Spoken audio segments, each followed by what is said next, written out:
وإنا ما نوى سلفنا صالحا وإنا ما أحط به علم الله من صالح الرجال حسبنا الله نعم الوكيل نعم المولى نعم النصير ولا حول ولا قوة إلا بالله العلي العظيم.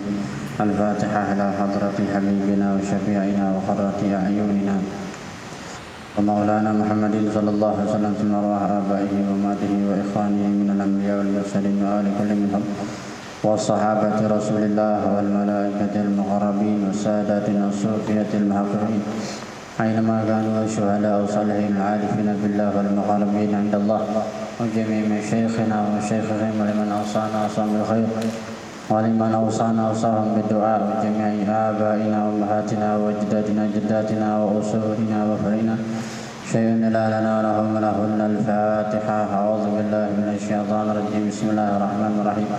الحمد لله رب العالمين الرحمن الرحيم مالك يوم الدين إياك نعبد وإياك نستعين غير المغضوب عليهم ولا الضالين آمين. نخص وخصا روح الشيخ أحمد نهروي عبد السلام وأصوله وفرائه أن الله ينفع بعلومه في دار آمين وأن الله يعلي درجاته في الجنة وينفعنا ببركاته وأسرار ماله في الدين والدين الآخرة. الفاتحة. أعوذ بالله من الشيطان الرجيم. بسم الله الرحمن الرحيم.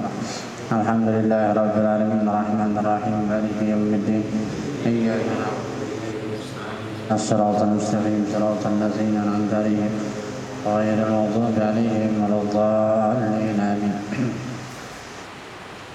Halaman 21. Halaman 21 judul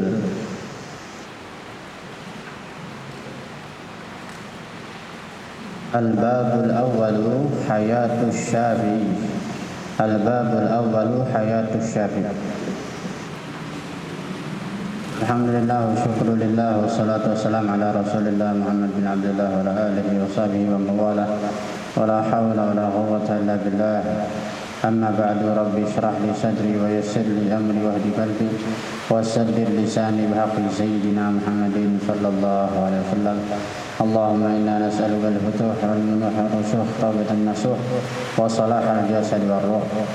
Al-babul awwalu hayatus syafi'i.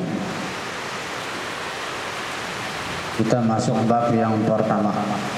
Al-babul awwalu yaitu bab atau pintu yang pertama. Al-bab itu artinya pintu. Babun pintu. Al-babul awwalu pintu yang pertama. Yang dimaksud adalah pembahasan ya. Pembahasan yang dibagi oleh penulis kitab, yang dimana bahasannya itu ada 3. Yang pertama ini adalah Hayatus Syafi'i. Bab yang pertama tentang kehidupan Imam Syafi'i. Al-faslul awal, di dalam itu bab itu ada fasal ya. Jadi di dalam bab ada fasal. Ibarat kata kalau masuk pintu, di dalam pintu itu ada kelas ya. Jadi bab itu pintu, fasal itu kelas. Bagiannya daripada bab. Di bab yang pertama ini ada 2 fasal. Al-faslul awwalu yaitu fasal yang pertama Asy-Syafi'i, tentang Imam Syafi'i itu sendiri, maksudnya tentang lahirnya. Lahirnya Imam Syafi'i, nasabnya, keturunannya, dia dari mana, siapa dia. Al-faslul tsani, fasal yang kedua itu Nasy'atus Syafi'i wa tarbiyatuhu, yaitu pertumbuhan Imam Syafi'i, masa muda, masa kecil, wa tarbiyatuhu, dan bagaimana Imam Syafi'i dididik, wa tarbiyatuhu, dan pendidikan Imam Syafi'i, wa tarbiyatuhu.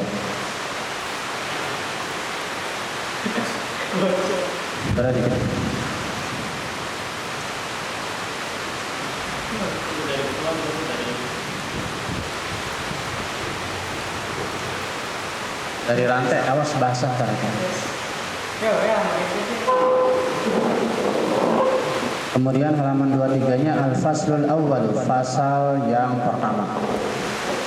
Halaman 23, fasal yang pertama. Al-faslul awwalu, fasal yang pertama. Al-Imam Syafi'i, tentang Imam Syafi'i. Apanya hayatuhu? Yang dimaksud adalah hayatuhu, yaitu hidup Imam Syafi'i. Al-Imam Syafi'i dalam kurung hayatuhu, hidupnya Imam Syafi'i. Kanat hayatu Syafi'i, kanat hayatu Syafi'i mundu nu'umati azfarihi ila unfuwani ila unfuwani syababihi hatta yaumi mamatihi. Hayatun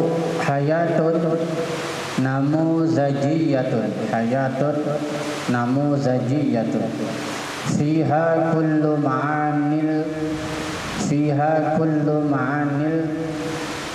kifahi afaka fiha kullu ma'anil kafahi, fiha kullu ma'ani, itu ya-nya enggak usah diharakatin. Fiha kullu ma'anil kafahi wan nidali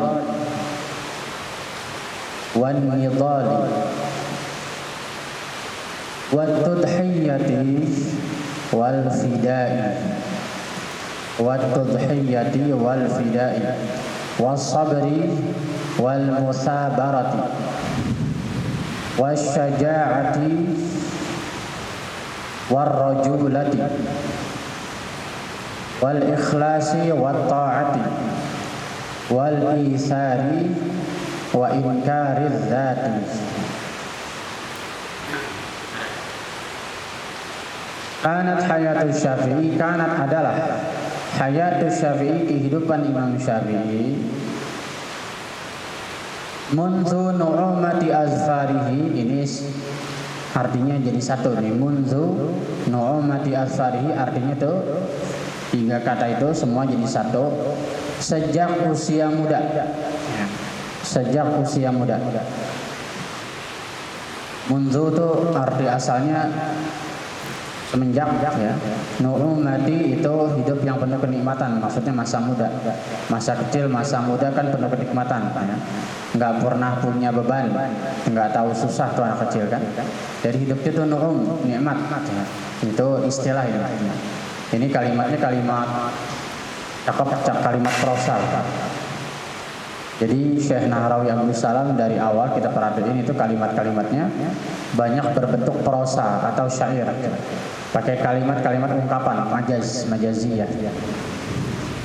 Munzu nu'umati azfarihi, semenjak masa mudanya.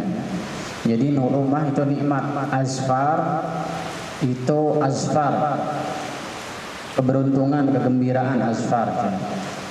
Maksudnya semenjak masa muda yang penuh gembira, masa muda yang penuh gembira, masa kanak-kanak, ila unfuwani syababihi, sampai dengan masa muda.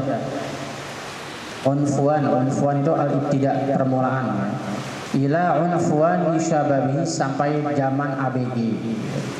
Dari zaman kanak-kanak, zaman masa muda, zaman kecil, ila unfuwani syababihi, sampai dengan masa ABG.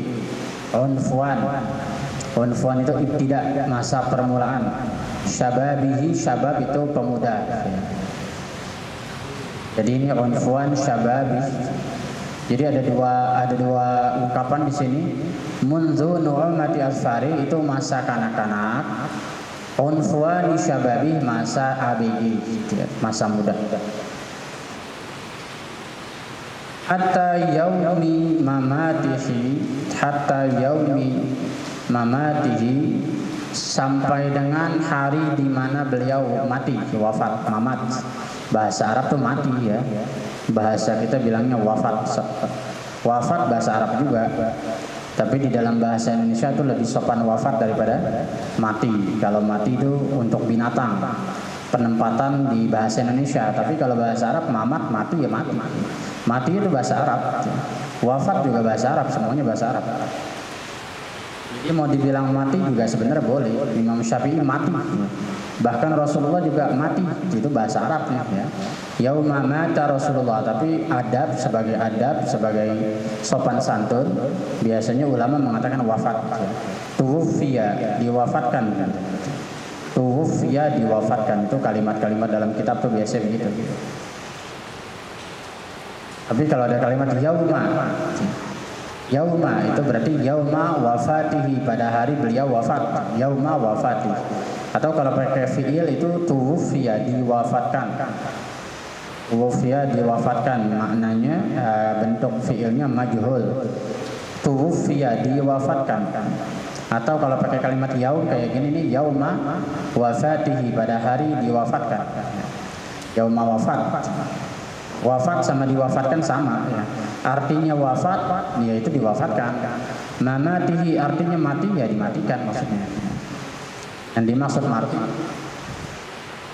dimaksud mati itu dimatikan. Hayatun namuziyatun, hayatun namuziyatun, namuzajiyatun. Hayatun itu bentuk kehidupan. Namuzajiyatun, namuzaj itu bahasa Arab artinya contoh. Jadi namuzajiyatun, hidup yang memberikan contoh atau hidup yang penuh contoh, hidup yang penuh suri teladan, hidup yang bisa dicontoh. Jadi masa kanak-kanaknya Imam Syafi'i sampai dengan masa muda itu bukan masa sembarangan. Yang mana masa muda secara umum itu biasa-biasa aja, kayak masa muda kita. Nggak ada masa muda kita tuh yang bisa dicontoh. Kebanyakan orang masa muda, masa kecil nggak bisa dijadikan contoh. Yang dijadikan contoh tuh biasanya masa tua. Ya. Kayak kita lihat orang tua kita jadikan contoh kan. Atau masa lalu, ya. Ketika orang tua kita menceritakan masa lalu, masanya sudah lewat. Tapi tetap kita lihatnya sosok orang tua kita yang kita jadikan contoh. Atau ulama yang sudah tua. Ya. Kebanyakan orang dijadikan contoh ketika sudah tua, sudah dewasa. Nah kalau Imam Syafi'i ketika mulai kecil, tumbuh dewasa, tumbuh masa anak-anak sampai dengan ABG, itu sudah jadi namuzaj, sudah jadi contoh, nggak sembarangan. Beberapa para imam itu memang begitu sifatnya. Imam Syafi'i, Imam Nawawi, Imam Ghazali, ya, Imam Ali bin Abi Thalib. Orang-orang besar itu masa kecilnya dijadikan contoh. Begitu juga Syekh Abdul Qadir Jailani dijadikan contoh juga. Ya.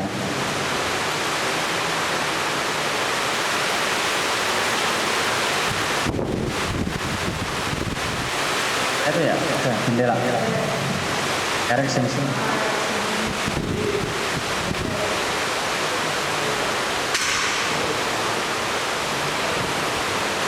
Fiha kullu ma'anil kafahi wan nidal. Fiha kullu ma'anil kafahi wan nidal. Fiha, di dalam itu hidup, di dalam itu hayat, ya. Hayat itu ada tak marbuto kan? Tak marbuto berarti pakai domainnya hiya, fiha. Fiha. Fiha, di dalam itu kehidupan Imam Syafi'i. Kullu ma'anil kafahi wan nidali. Kullu, setiap, yaitu ada setiap, ma'ani, makna. Al-kafahi, yaitu perjuangan. Di dalam kehidupan Imam Syafi'i mengandung makna-makna perjuangan. Al-kafah itu al-jihad, al-jihad, al-bazl, al-harb. Jadi al-kafah itu seperti orang berperang. Jadi zaman anak kecil atau masa muda Imam Syafi'i itu seperti orang berperang, penuh dengan kesungguhan. Wan nidali, dan juga nidal, kesengsaraan. Nidal itu maknanya sama kifah sama. Wan nidali itu ibarat orang memanah. Jadi penuh dengan perjuangan, penuh dengan konsentrasi, penuh dengan kesungguhan.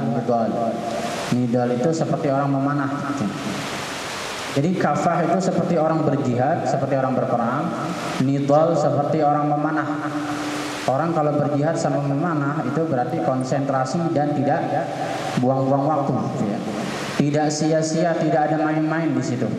Bayangkan orang lagi memanah terus main-main. Jangan kata main-main, salah gerakan aja itu bisa fatal. Orang lagi memanah terus main-main, kalau nggak mati ya bagus. Seperti contohnya zaman perang Uhud. Ketika zaman perang Uhud itu pasukan pemanah itu sekitar 50 orang di Bukit Uhud. Ya. Kalau bahasa Arab itu jibal itu gunung. Kita nyebutnya dari dulu tuh Gunung Uhud. Kalau gunung di Indonesia kesannya gede, ya. Kayak Gunung Semeru, Gunung Pangrango, ya kan? Kalau di Arab yang namanya gunung itu kecil, seperti bukit, ya. Jadi lebih tepat diartikan bukit. Jadi ketika pasukan pemanah itu berjumlah 50 orang di pasukan di atas Bukit Uhud, itu disuruh jagain sama Nabi, disuruh mantau tempat sampai peperangan itu selesai. Sampai ketahuan siapa yang menang, siapa yang kalah. Tapi di tengah-tengah mereka jaga posisi memanah 50 orang ini, itu digoda oleh kekalahan kaum kafir Quraisy. Kaum kafir Quraisy itu kocar-kacir, meninggalkan banyak harta rampasan perang. Di situ ada pedang, ada baju perang, ada onta, ada kambing, banyaklah di situ, ada perhiasan. Ya. Nah, pasukan pemanah ini tahu sebenarnya bahwa perang belum selesai. Kemudian mereka karena tergoda sama ghanimah, harta rampasan perang, mereka itu buru-buru turun ke bawah karena merasa sudah menang. Ya. Kemudian 5 orang sahabat setia itu mengingatkan mereka bahwa perang belum selesai. Mereka punya feeling yang gak enak ya. Ternyata benar kan? Begitu dilihat oleh pasukannya Khalid bin Walid, dulu Khalid bin Walid itu masih kafir. Beliau mati dalam keadaan muslim pasti, karena beliau hidup sampai zaman Umar bin Khattab dan jadi panglima perang. Khalid bin Walid waktu itu masih kafir, waktu zaman perang Uhud, itu melihat kesempatan bahwa kaum muslimin nggak lagi menjaga Bukit Uhud yang dipersiapkan untuk memanah suatu waktu ada serangan dari belakang. Ternyata benar, Khalid bin Walid melihat ada kekosongan tuh di belakang. Artinya bisa diputerin tuh, ya. Pasukan Islam itu bisa diputerin dari belakang, dikepung. Akhirnya dipakai teknik kepungan itu, ya. Karena dilihat tinggal 5 orang. Begitu akhirnya kalang kabut kan. Akhirnya Rasulullah dijepit dari belakang karena melihat yang di tengah itu dipanah-panahin, dikocar-kacir. Akhirnya kafir Quraisy yang udah kabur balik lagi karena melihat ada kesempatan menang. Ya. Itu fatalnya di situ tuh. Ya. Jadi pasukan memanah dulu pernah fatal, ya. Itu dalam keadaan tidak main-main, tapi karena salah teknik doang. Ya. Apalagi kalau sampai main-main. Nah, Imam Syafi'i di sini ungkapannya Imam Syafi'i itu diungkapkan ma'anil kafahi wan nidal. Jadi diungkapkan seperti orang berjihad dan orang memanah. Tidak bisa main-main pada zaman Imam Syafi'i masih kecil sampai masih muda. Sampai zaman muda Imam Syafi'i tidak pernah main-main. Beda sama kita. Wat tudhiyyati wal fida'i. Wat tudhiyyah dan tudhiyyah itu kalau asalnya itu tudhiyyah itu sesembelihan atau korban. Tahu korban kan? Korban Idul Adha itu tudhiyyah namanya. Ya. Itu kalau korban Idul Adha sapi, kambing disebutnya udhiyah. Udhiyah itu binatang sesembelihan, korban. Kurban, bukan korban, kurban. Kalau korban itu kayaknya korban kecelakaan, korban ini kurban. Jadi tudhiyah itu Imam Syafi'i masih kecil, itu ibarat orang disembelih. Ibarat Nabi Ismail itu dia apa? Disembelih. Maksudnya nggak ngerasain masa senang sama sekali. Jadi dia korbankan masa kecil, masa mudanya untuk belajar, untuk susah. Itu Imam Syafi'i. Makanya pakai istilah tudhiyah. Jadi beliau itu seperti disembelih. Seperti kambing, seperti sapi yang disembelih.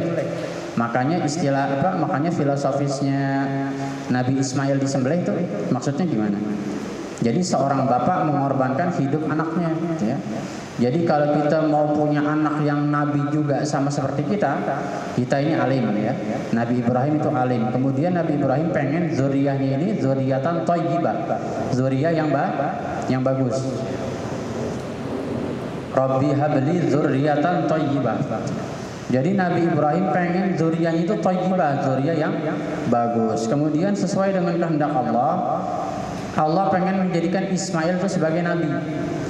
Nah, ujiannya adalah Ismail harus disembelih. Nah, maknanya disembelih adalah kalau kamu mau pengen anakmu itu jadi alim, jadi besar, jadi nabi, ya dari kecil nggak boleh diajak senang-senang, harus dikorbankan kehidupan dunianya, hawa nafsunya harus dikorbankan. Ya.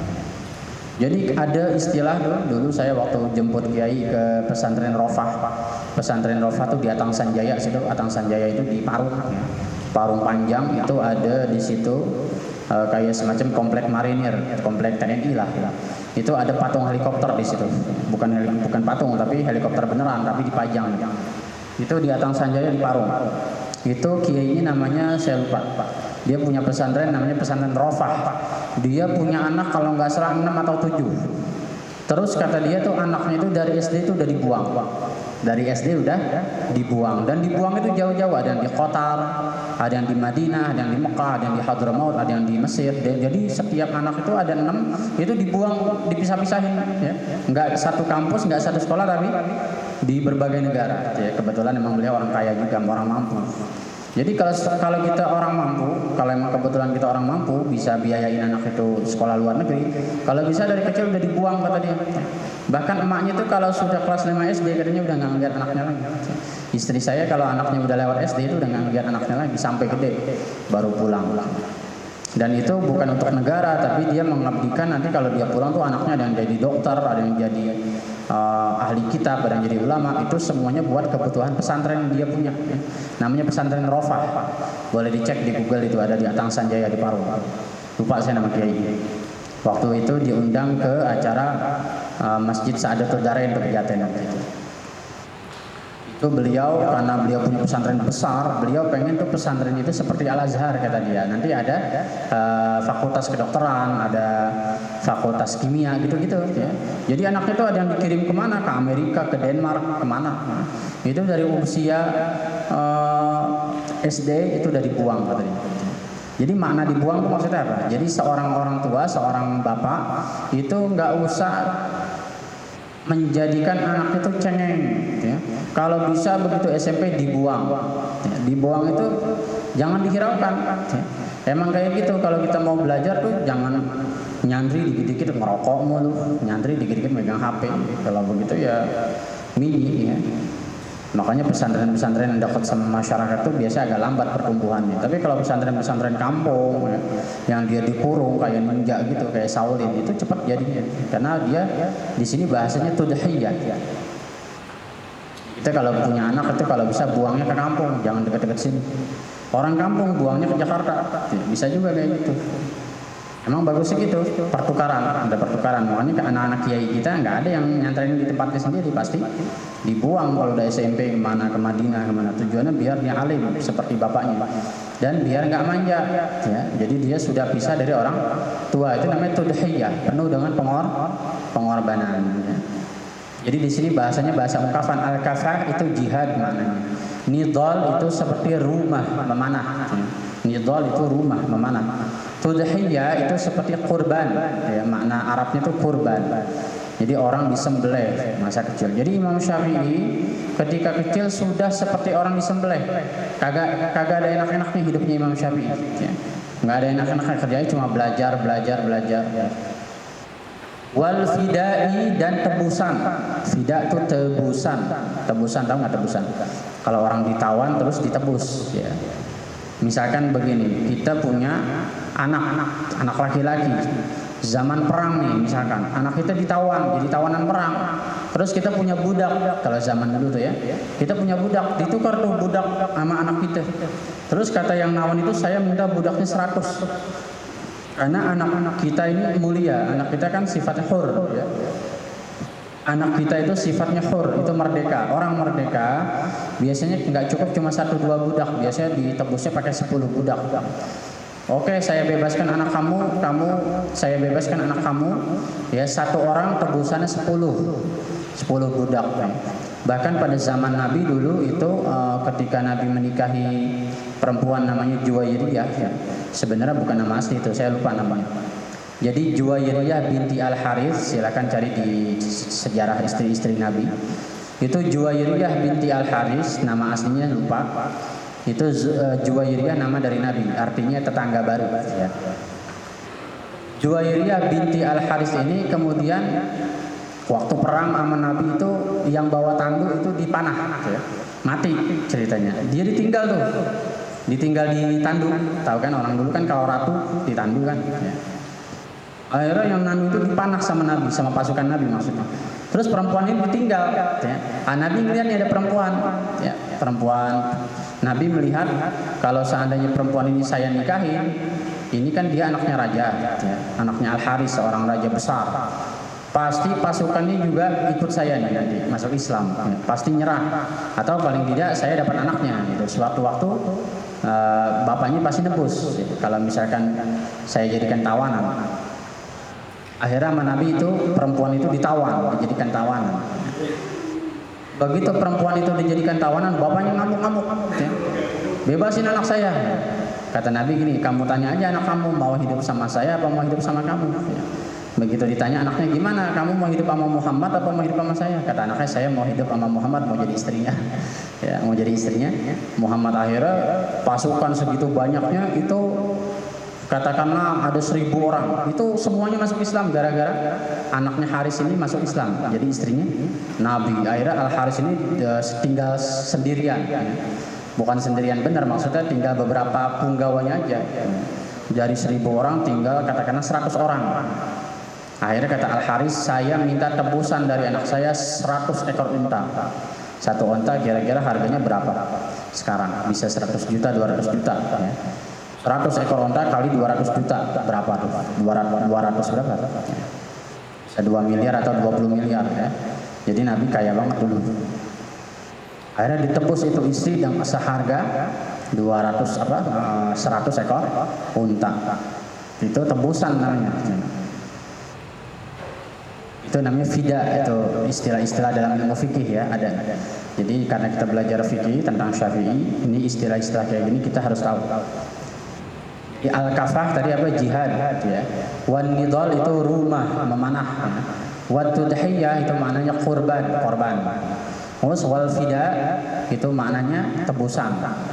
Tebusan itu ya fida itu tebusan bagi orang tawanan.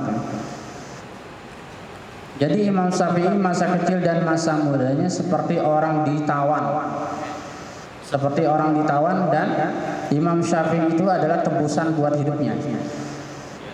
Jadi selama usia hidupnya Imam Syafi'i dipersembahkan buat menebus dirinya, maksudnya untuk Allah, ya. Jadi mengorbankan dirinya, hidupnya, nyawanya untuk di jalan Allah. Dia tidak menyisakan kehidupannya sama sekali buat dirinya. Was-sabri dan penuh kesabaran, sabri dan kesabaran. Ini masih ataf dari Al-Kifahi, ya, Al-Kafahi, ma'anil kafahi. Ma'aninya itu kullu ma'ani itu kan majrur, ya. Ma'anil kifahi itu majrur semua. Was-sabri juga. Walaupun di situ ada koma tapi ada waw ataf. Was-sabri. Wal musabarati dan musabarah. Itu musabaratun al-amr, lazimah. Melazimkan diri musabarah. Musabarah itu melazimkan diri, berkhidmat. Musabarah. Jadi sobar sama sabar itu sama maknanya. Sobar pakai sod, sama sabar pakai sabaro, itu maknanya sama-sama sabar. Cuman kalau sobar itu istilahnya sabar dalam urusan lagi diuji. Kalau musabarah itu sabar dalam urusan ketaatan. Musabarah, sabar sama sobar maknanya sama. Yang kita tahu selama ini sabar itu pakai sobar. Wa tawasau bil haqqi wa tawasau bis sabri. Nah, kalau ini musabarah, sabar. Sama maknanya sobar. itu mendawamkan diri, melazimkan diri, berkhidmat di dalam agama, itu musabarah.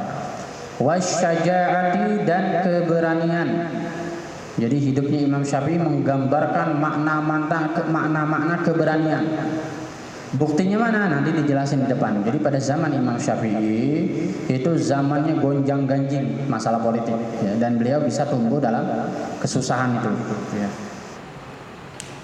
Wasyaja'ah, sama kayak kita sekarang, ya. Kita hidup di kampung yang penuh dengan gonjang-ganjing. Tanpa kita sadari kita sebenarnya punya syaja'ah, punya keberanian. Keberanian buat beda dari anak muda yang lain. Anak muda yang lain lagi senang-senang kita ngaji. Itu syaja'ah. Berani beda, syaja'ah, berani, punya keberanian. Warrajulati, dan kelelakian. Rajul, rijal itu laki-laki. Warrajulati, dan kejantanan, kelelakian. Jadi Imam Syafi'i menggambarkan bagaimana lelaki itu sesungguhnya. Bagaimana lelaki sesungguhnya, bahwa laki itu enggak cengeng, enggak bencong, enggak banci, enggak nangisan, ya, enggak ngemis-ngemis, enggak minta-minta, itu lelaki, rajulah. Bahkan di dalam manaqib Habib Ali Simtuduror, kalau pernah baca manaqibnya, itu Habib Ali pernah nanya ke ibunya, "Wahai ibu, bagaimana saya bisa dikatakan sebagai pejantan, laki-laki yang sebenarnya rijal? Saya pengen jadi rijal, pengen jadi laki-laki sesungguhnya." Kata ibunya, "Kalau kamu mau dianggap lelaki sesungguhnya, kamu harus ketemu Muhammad Rasulullah." Padahal zaman Habib Ali itu baru kemarin kan, baru berapa tahun tuh haulnya, 110 tahun ya. Kata ibunya, "Kalau kamu mau dibilang pejantan, rijal, lelaki beneran, kamu harus ketemu Muhammad Rasulullah, kakek kamu." Akhirnya suatu waktu Habib Ali itu mimpi ketemu Nabi Muhammad, kakeknya. Di dalam mimpi tersebut Ali itu dipanggil sebagai anakku. Besoknya dia bangun, dia girang banget, cerita sama ibunya, "Wahai ibu, saya sudah dibilang sebagai lelaki. Apa buktinya? Saya semalam mimpi ketemu Rasulullah, mimpi ketemu kakekku, ya, kakek kita Muhammad." Ibunya ketawa, ya. Ibunya ketawa, kata ibunya, "Belum, kamu belum disebut laki, karena belum ketemu secara yaqozo, secara nyata." Ya. Akhirnya penasaran Habib Ali, kira-kira berselang beberapa hari, beberapa malam, Habib Ali lagi sholat tahajud. Ini udah muda, masih muda ya. Lagi sholat malam, mau lagi wudhu, itu bajunya dicopotin, ditaruh lah biasa gitu di kastop. Begitu lagi naruh bajunya, begitu selesai wudhu, bajunya hilang, kagak ada. Baca tuh di manaqib Habib Ali Simtuduror. Pas dicari-cari, baju gua mana? Baju peci hilang semua tuh. Ya. Tiba-tiba Habib Ali lagi tengah panik, mana kedinginan kan malam-malam. Beliau melihat ada satu tiang dari besi atau dari kayu, nggak tahu. Begitu dilihat itu di tengah-tengah tiang ada cahaya, ya, ada semacam cahaya bocor dari dalam tiang. Begitu Habib Ali pegang itu tiangnya terbelah. Dari situ keluar tangan yang ngasih bajunya, "Ini baju kamu sama sorban kamu sama peci kamu, saya simpan. Anda siapa?" "Aku kakek kamu Muhammad Rasulullah." "Aku kakek kamu," kata itu cahaya. "Saya kakek kamu Muhammad Rasulullah." Wah, girang Habib Ali kan. Besoknya langsung ngadu ke emaknya, "Saya udah ketemu kakek kita semalam." "Di mana lagi sholat malam?" "Dia simpan baju saya dan peci saya." Itu namanya rajulah. Jadi kalau laki-laki jantan di mata para ulama, di mata dalam istilah agama itu disebutnya laki-laki rijal. Rijal itu artinya seorang wali, ya. Seorang laki-laki baru bisa dibilang laki-laki kalau dia bermakom wali. Kalau belum wali disebutnya masih bencong, masih banci, rojul. Makanya kalau istilah maulid itu di dalam qasidah ada musahabatur rijal, ya. Musahabatur rijal zawil wafai, ya. Itu qasidahnya siapa?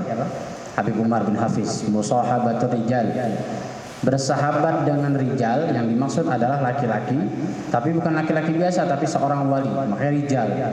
Ada istilah rijal di dalam kesufian. Di dalam tasawuf ada istilah rijal. Rijal secara bahasa lughatan itu laki-laki. Tapi makna rijal dalam ilmu tasawuf itu wali. Wali, musahabatul rijal, bersahabat dengan wali. Zawil wafai, yaitu orang-orang yang penuh dengan tanggung jawab. Zawil wafa. Naimul khuldi fi daril fana'i, yaitu kenikmatan yang kekal di dalam hidup yang fana. Jadi kalau kita bisa berteman dengan wali, berteman dengan orang soleh, itu kenikmatan yang abadi. Sementara kita hidup di dunia yang fana. Maksudnya apa? Pertemanan tersebut sampai akhirat ke bawah. Tapi kalau kita cuma berteman di dunia senang-senang, ibarat kita senang di meja makan, sampai mati selesai. Bahkan bisa panjang urusannya itu di neraka. Kalau teman sama teman itu saling mengajak kepada keburukan, seteman sama teman nanti saling nyeret. Tapi kalau bersahabat dengan rijal, dengan laki-laki yang benar, itu nanti menyelamatkan di dalam akhirat, dibawa ke surga, menjadi syafaat. Itu ada qasidah-qasidah kayak gitu, itu penting. Warrajula, dan menggambarkan makna-makna kejantanan Imam Syafi'i. Jangan dibilang wali-wali itu kelemar-kelemar, ya. Wali-wali itu jantan semua. Nanti dilihat di bawah nih ceritanya kayak gimana. Wal ikhlasi, dan menggambarkan keikhlasan. Nggak usah diartiin aja, kalau ikhlas kita udah tahu. Ya. Wat ta'ati, dan ketaatan. Itu masih muda ya, belum ngomongin tua nih. Imam Syafi'i masih muda, itu sudah taat. Wal isari, dan mementingkan urusan orang. Isar, mementingkan urusan orang atau urusan maslahat akhirat. Ya. Diambil dari kata wa atharal hayatad dunya wal akhiratu khairun wa abqa. Wa athara yu'siru isaran, akrama yukrimu ikraman. Wal isar, wal isari, dan mementingkan urusan akhirat. Isar, mementingkan urusan orang lain atau urusan akhirat, enggak mementingkan urusan pribadi atau dunia. Wal isar. Wa inkari zati, dan mengingkari zat. Artiin dulu sementara kayak gitu. Wa inkari zati, dan mengingkari zat. Apa maksudnya mengingkari zat? Ya. Ingkar zat itu artinya seseorang itu tidak buta kepada benda, tidak stop kepada benda. Misalkan kita butuh gelas, ya. Ini namanya ingkar zat. Kita butuh gelas, yang kita pengen gelas itu harus terbuat dari kaca, kan ribet jadi. Ini juga gelas, ini kagak ada gelas kaca. Enggak, gue maunya yang dari kaca. Enggak dari kaca, namanya bukan gelas, kan jadi ribet ya. Tapi kalau dengan kita ingkar zat, yang penting bisa buat nampung minuman, itu namanya gelas, apaan aja. Bahkan nggak ada apa-apa, akhirnya potong bambunya dibersihin, jadi gelas. Ya. Itu namanya ingkar zat. Ingkar zat itu penting, ya. Jadi kita kalau mau enak hidup, lihat fungsi dari benda, jangan lihat benda. Ya. Ini agak-agak tasawuf. Jadi kita kalau mau enak hidup, jangan stop, jangan terjebak kepada benda. Kita harus sifatnya yang kita lihat. Ya. Yang paling gampang karena masih pada muda. Nanti kalau dapat perempuan, cari yang gini. Misalkan kita pernah nyaman sama perempuan nih, itu udah klop tuh, udah seperti kita. Ya. Pokoknya ibarat kalau badan udah tinggal nyatu doang. Ibarat kalau jiwa tuh udah tinggal nyatu. Tapi saya nggak jodoh. Nah, caranya nanti supaya kalau move on, cari perempuan yang mirip persis kayak dia. Ngerti nggak? Kita pernah nyaman sama perempuan nih. Ya, saya pengalaman pribadi, kalau saya pengalaman pribadi dulu, saya sampai sama orang Majalengka itu udah luar biasa, udah deket banget. Tapi sekarang dapat istri yang mirip kayak dia. Ngerti nggak maksudnya? Karakternya, badannya, mukanya mirip seperti orang yang pernah kita demen. Kita nyaman. Karena yang kita cari bukan zat tapi sifat. Ngerti nggak maksudnya? Selera kita pengennya perempuan tuh yang kayak gitu. Jadi siapa aja orangnya terserah, yang penting sifatnya kayak gitu. Jangan terjebak sama badan, jangan terjebak sama fisik. Paham nggak? Jadi kita nggak terjebak. Pengennya harusnya dia doang. Dulu begini, ada masalah perempuan. Dulu ada Kiai Jawa, ya. Kiai Jawa ini agak-agak sufi. Ada seorang santri jatuh cinta sama pembantunya ini ustadz, pembantu ini kiai. Jadi dulu kiai itu punya pembantu perempuan, katakanlah santri juga perempuan. badannya cakep, mukanya cakep, pokoknya badannya cakep lah, berisi. Tuh santri demen setengah mati, demen banget ya. Sampai saking demennya ngungkapin di depan kiai, pengen banget nikah sama dia, harus dia pokoknya. Nah, sewaktu-waktu ini perempuan ditimpa sakit, sakitnya muntaber. Muntaber tahu kan? Dari atas keluar, dari bawah keluar, lemes, tinggal tulang. Ya, muntabernya lama, berbulan-bulan. Akhirnya begitu muntaber itu sama kiai itu perempuan disuruh begini, kamu selama muntaber kumpulin muntahnya, kumpulin kotorannya, taruh di satu wadah, jangan dibuang dulu, jangan disiram. Ngerti kan ya maksudnya? Nah, suatu waktu dikabarin ini laki-laki, tuh demenan lu sakit, ya Allah kasihan banget gini. Satu, dilihat fisiknya udah jelek karena udah habis badannya.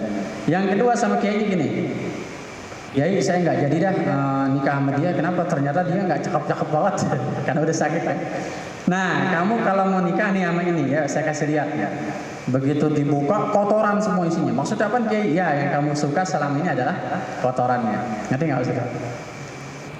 Sebelum perempuan itu sakit, badannya bagus. Setelah kotorannya keluar, badannya jadi jelek. Berarti yang kamu suka tuh bukan perempuan tapi tainya. Paham nggak? Hebat gitu kiai. Nah, jadi kalau demen sama orang apa? Lihat sifat, jangan lihat badan. Kalau lihat badan capek, ya. Lihat badan capek, karena ada yang lebih cakep dari istri kita. Tapi kalau kita lihat sifat, selesai udah di situ. Ya. Perempuan itu nggak akan ada habisnya. Nanti tahun depan ada lagi perempuan tumbuh lagi yang cakep terus aja gitu. Ya. Begitu juga zat-zat yang lain, ya, baju atau apa aja. Ini kenapa ulama-ulama kita tuh tidak terjebak urusan baju, ya, sorban, imamah, sarung, gamis, jubah. Ya. Jadi yang namanya selama orang itu menyampaikan agama Allah, walaupun pakaiannya zahirnya tidak seperti ulama, dia sebenarnya ulama. Ya. Kalau kata Habib Ali Simtud Duror, lihatlah ulama dari kebenaran. Apa? Lihatlah ulama dari kebenaran.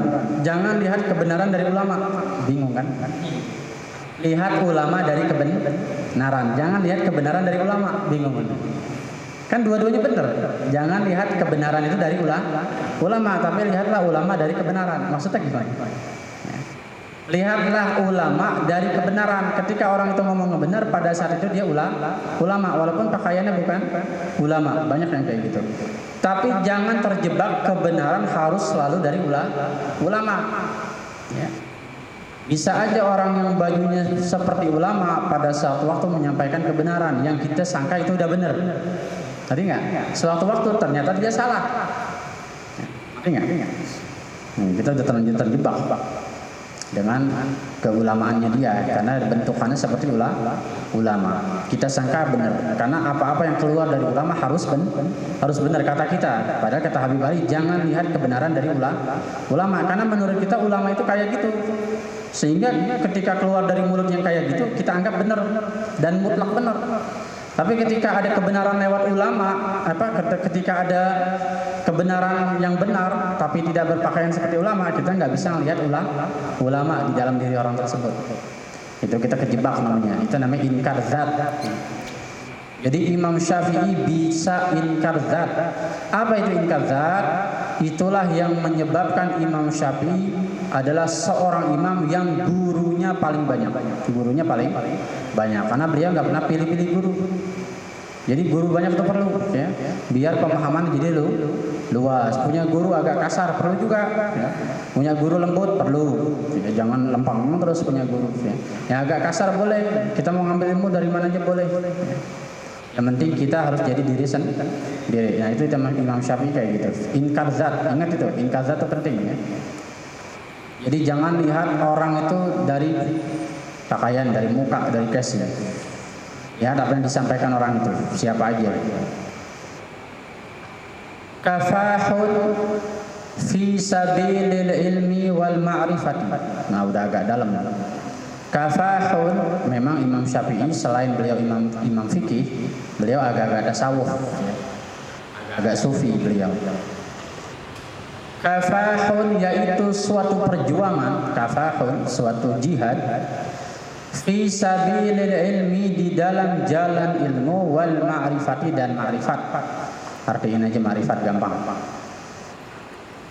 Ma'rifat itu kalau maknanya yang paling gampang kita kenal itu, ma'rifat itu istilahnya sebuah pemahaman untuk mengenal Allah, ya, pemahaman mengenal Allah. Tapi baru teori, baru pemahaman. Ya. Kalau ma'rifat versi wali itu beda lagi ceritanya. Kalau ma'rifat versi kita tuh ya belajar hikam, belajar tasawuf Imam Ghazali, belajar Ihya Ulumuddin. Itu ma'rifat versi kita. Kalau ma'rifat versi wali-wali udah beda cerita. Ma'rifat itu gampang katanya tuh kenal sama Allah. Jadi beliau itu perjuangan itu di dalam jalan ilmu dan kenal dengan Allah. Ilmu dan ma'rifat, dua hal yang sangat penting, sangat dasar buat kita. Karena di dalam kitab Zubad, Safwatuz Zubad, itu bahkan kitab fikih, tapi syair pertama disebutin awwalu wajibin 'alal insani ma'rifatul ilahi bis tiqoni. Ya, dalam Safwatuz Zubad tuh syair bait fikih, bait ilmu fikih yang sering dibaca sama Habib Ahmad Jindan. Kalau beliau suka baca wa kullu man bi ghairi ilmin ya'malu a'maluhu mardudatun la tuqbalu. Setiap orang yang beramal tanpa ilmu, amalnya ditolak, tidak diterima.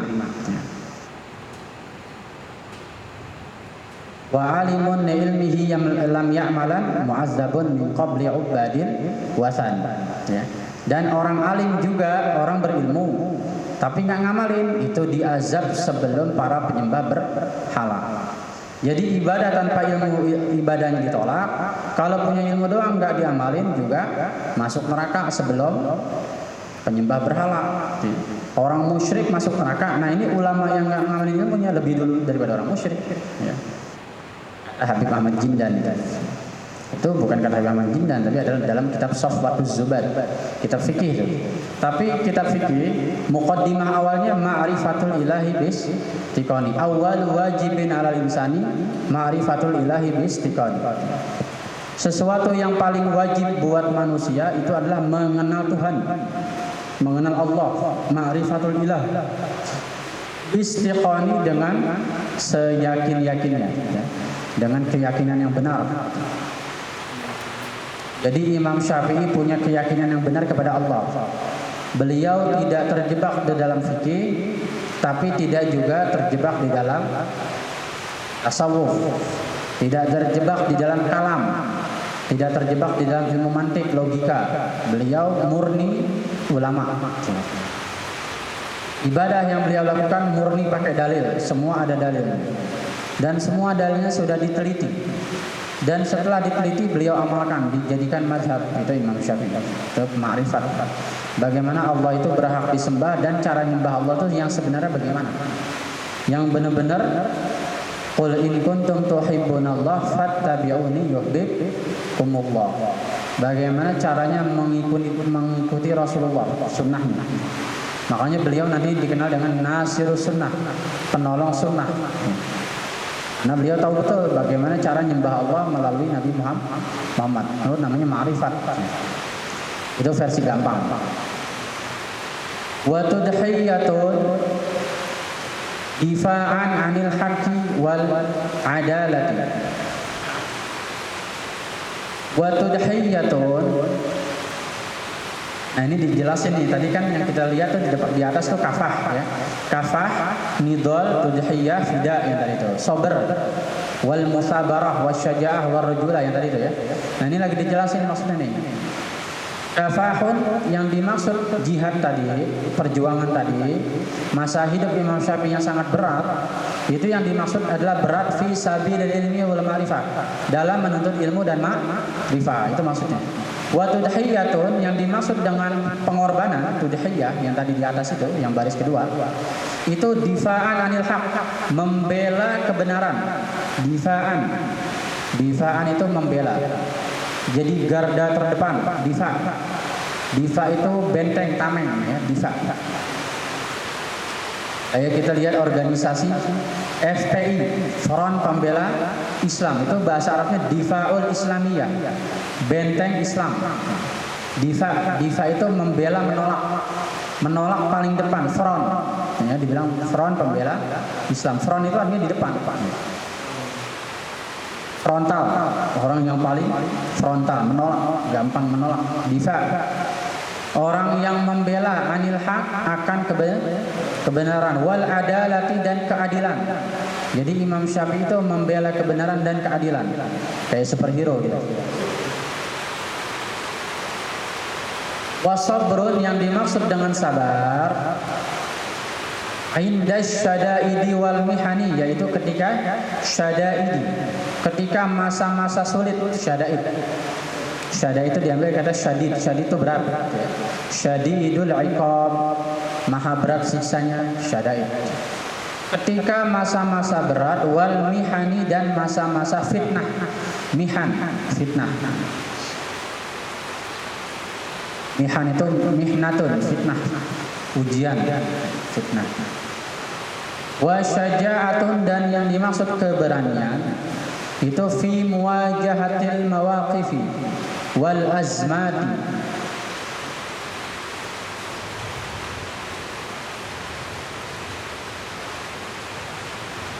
Wa syaja'atun, dan yang dimaksud keberanian fi muwajahatil mawaqifi, ketika menghadapi, muwajahah, ketika berhadapan.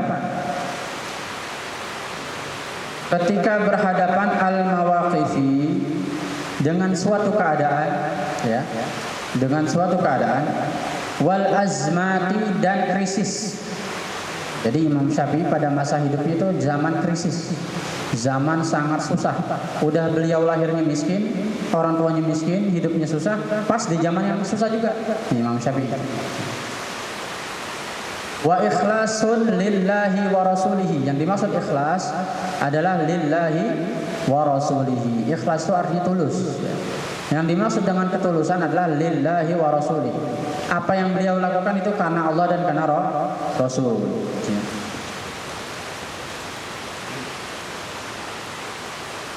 Wali walidayhi, dan kepada orang tuanya beliau ikhlas. Kalau orang tuanya itu susah, orang tuanya susah, nggak sekolah yang tinggi, nggak punya biaya, ya, sekolah apa adanya, akhirnya dikirim ke Mekah, disuruh hidup di Mekah, disuruh ikut kafilah orang Arab, ya. Jadi zaman dulu tuh kafilah itu selalu bawa dagangan, ya.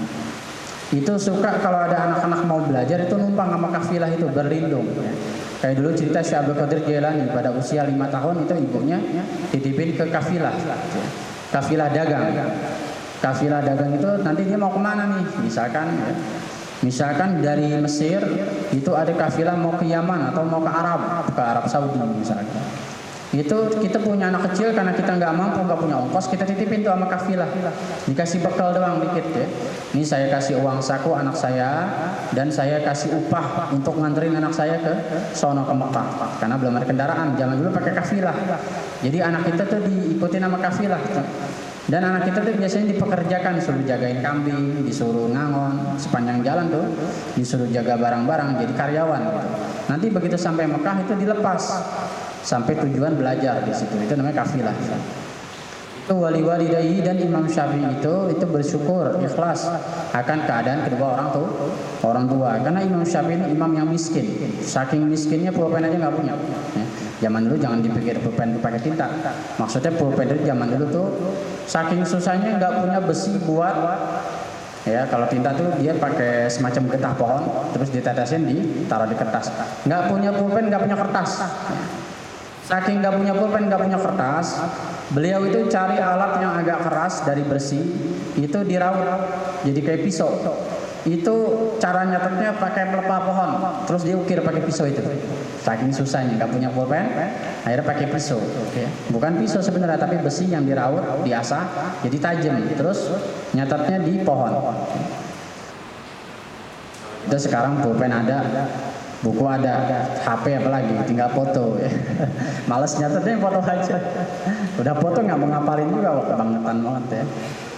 Emang akhir zaman ini saking mudahnya jadi males. Kalau orang dulu saking susahnya jadi sungguh-sungguh. Wa isarun, yang dimaksud dengan isar mementingkan urusan agama yang tadi di atas tuh. Ini lagi dijelasin ternyata. Fi sabili is'adi ghairihi tuh. Fi sabili, dalam urusan is'adi, menolong ghairihi, selainnya. Maksudnya menolong orang lain. Berarti benar yang diartikan pertama tadi, isar yang dimaksud mementingkan urusan orang. Mementingkan urusan orang tuh ya kayak apa ya?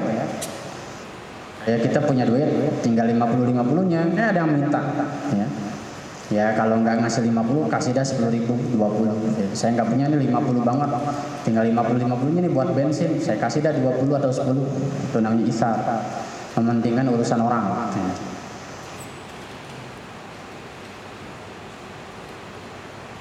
Fasara, maka jadilah,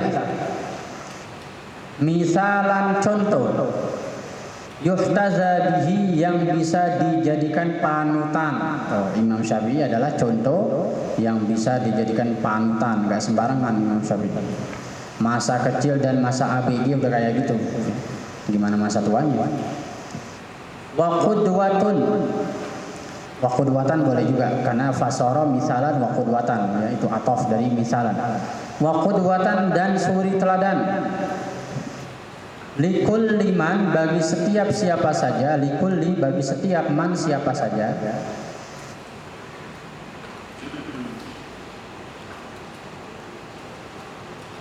Yashikku tariquhu fil hayati. Yashikku, ada yashuk, ada yashuku, ada yashikku. Kalau yashukku itu tanah terbelah, tapi kalau yashikku itu berat ya. Wa qudwatan, dan menjadi suri teladan, likulli, bagi setiap man, siapa saja, yashiku, yang berat, yang sulit, yang susah, tariquhu, jalan hidupnya, jalannya, fil hayati, dalam kehidupan. Jadi kalau mau contoh orang susah, contohlah Imam Syafi'i, karena Imam Syafi'i adalah orang susah. Kalau kita merasa orang susah tapi pengen pinter, lihatlah perjalanan Imam Syafi'i. Nah, itu maksudnya. Jadi beliau jadi contoh orang yang susah. Nah, kalau semua ustadz kayak mulu, ntar jamaahnya kasihan. Contohnya yang mana nih? Ustadznya kaya, jamaahnya miskin, kan kasihan kan? Ustadznya naik mobil, naik motor, ya. Jam tangannya bagus, bajunya bagus, jamaahnya dekil, kan kasihan, nanti cara nyontohnya gimana? Tapi kalau punya ustadz yang miskin, kita gampang nyontoh kan? Jadi punya guru kaya, punya guru miskin itu perlu. Karena guru-gurunya Imam Syafi'i itu kaya-kaya, Imam Malik itu kaya, Imam Hanafi itu kaya. Ya. Kita perlu belajar ke orang yang kaya, perlu belajar ke orang yang miskin, yang susah. Supaya jadi contoh dua-duanya. Nanti kalau kita udah kaya, kita kayak gimana hidupnya?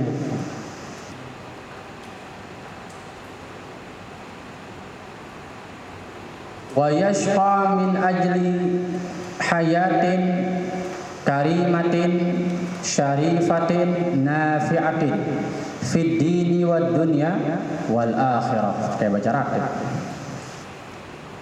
Wa yashqa, dan beliau menjadi susah, menjadi sengsara. Wa yashqa, ya. Syaqiya yashqa itu susah. Wa yatajannabuhal ashqa, yashqa. Wa yashqa, dan menjadi sengsara, susah, menderita. Imam Syafi'i itu menderita. Min ajli hayatin, demi untuk meraih, min ajli, demi untuk. Min ajli itu min itu dari ajli, supaya, maksudnya demi untuk. Hayatin, mendapat kehidupan. Karimatin, yang mulia. Syarifatin, yang sejahtera. Karimah sama syarifah sama mana, mulia dua-duanya. Nafiatin, yang bermanfaat, fiddin wa dunya wal akhirah. Ini matawat, ini udah. Beliau rela sengsara, susah payah demi meraih kehidupan yang mulia. Ngapain? Ilmu, menjadi orang besar di akhir zaman, fiddin wa dunya wal akhirah, untuk urusan agama, dunia dan akhirat. Imam Syafi'i. Wulida yatiman, wulida, dilahirkan dia. Wulida mengandung dhamir huwa, ya kan? Wulida, dilahirkan, fiilnya majhul, fiil madi majhul. Asalnya walada. Walada yalidu, melahirkan. Wulida, dilahirkan. Wulida huwa, wulida mengandung dhamir huwa. Wulida dilahirkan dia yatiman, halnya yatim. Berarti nggak punya bapak, bukan nggak punya bapak, maksudnya nggak ketemu sama bapaknya. Berarti ibunya janda, begitu melahirkan Imam Syafi'i. Farodia, akan tetapi beliau ridho, ikhlas. Nggak punya bapak nggak apa-apa. Wasabara, dan bersabar.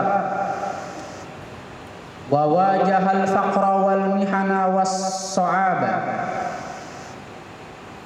Wa wajahal faqra, dan beliau harus menghadapi kefakiran. Wal mihana, dan cobaan hidup. Was so'aba, dan penderitaan. Imam Syafi'i itu hidupnya menderita, susah, capek.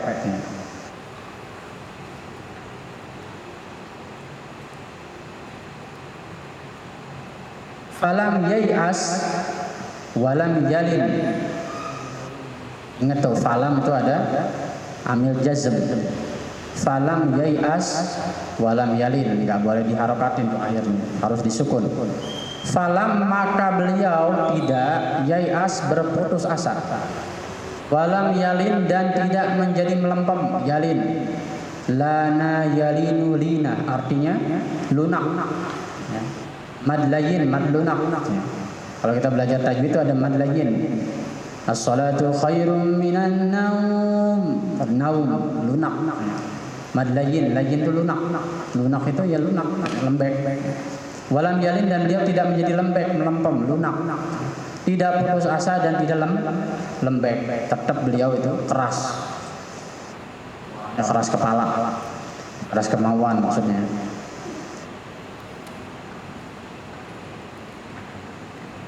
Wasa'a, dan beliau sungguh-sungguh ilal majdi, untuk menjadi mulia. Ilal majdi, majd itu mulia. Beliau bersungguh-sungguh untuk menjadi mulia. Bihimmatin, dengan semangat. Dengan semangat, himmah, semangat. Wajalada,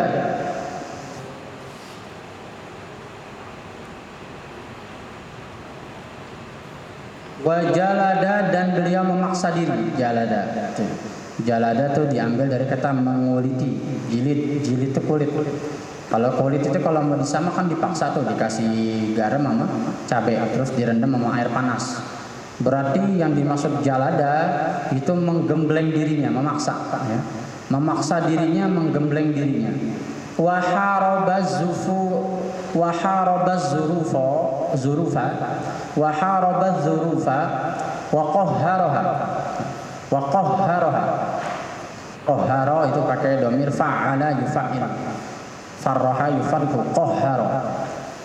Wa haraba, dan beliau harus memerangi, menghadapi az-zurufa, yaitu masa-masa. Wa qahharaha, dan memaksakannya. Jadi beliau harus berperang melawan waktu, masa-masa di mana waktu itu waktu yang sangat susah. Wa qahharaha, dan beliau memaksakan keadaan itu, ya. Harus belajar gimana caranya walaupun susah, walaupun krisis, walaupun capek. Nggak punya kendaraan, nggak punya pulpen, bahkan nggak punya baju, nggak punya kitab.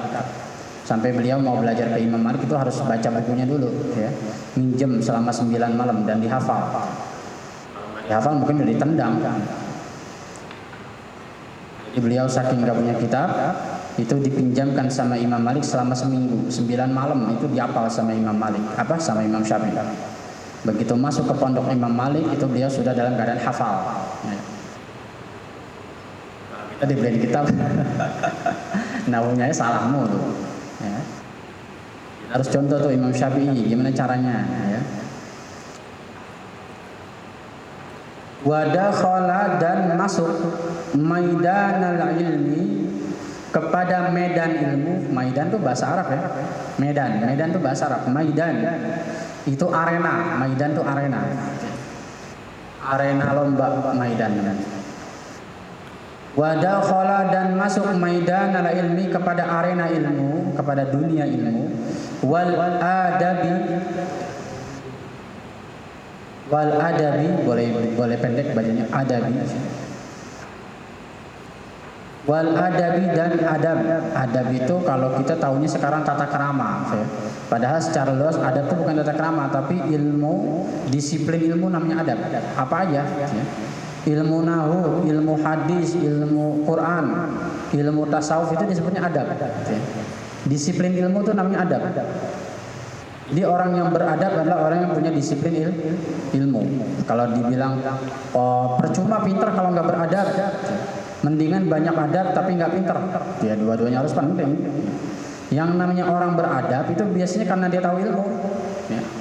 Walaupun ilmunya sebatas adabnya itu, maksudnya gitu. Ya. Bukan berarti orang goblok, orang bloon terus punya adab, salah. Orang bodoh, walaupun bodoh dalam urusan ilmu fikih, ilmu tasawuf, ilmu dalil-dalil, dia bodoh nih. Tapi dia tata keramanya bagus. Sebenarnya dia orang berilmu dalam hal itu, dalam hal tata krama. Artinya dia paham di situ. Gitu. Bukan berarti orang bodoh terus bertata krama, mana mungkin. Orang bodoh pasti nggak punya tata krama. Pasti itu. Contohnya dulu orang-orang Badui, orang-orang Arab Badui ya. Kalau manggil Rasulullah itu woi, woi, ada dalam hadis Riyadhus Shalihin ya. Jadi dalam apa mas? Dalam hadis Riyadhus Shalihin itu Nabi dipanggil woi. Ya. Kemudian Nabi jawab haum, haum. Ya, bahasa Arab tuh haum, haum itu artinya ya. Nah orang Badui manggil Muhammad itu Muhammad, woi gitu.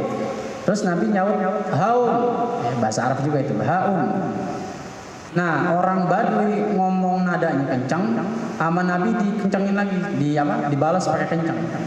Itu di dalam syarah Riyadhus Shalihin itu ada ayat tentang surat Al-Hujurat. Itu orang mukmin dilarang mengeraskan suara di hadapan Nabi. Mengeraskan suara di hadapan Nabi itu rontok, dia punya amalan. Itu ada dalam surat Al-Hujurat. Ya ayyuhallazina amanu la tarfa'u aswatakum fawqa sautin nabi. Wahai orang-orang yang beriman, jangan engkau mengangkat suara lebih dari suaranya Nabi. Jadi kalau ngomong harus lebih rendah dari Rasulullah, apalagi lagi belajar. Wala tajharu lahum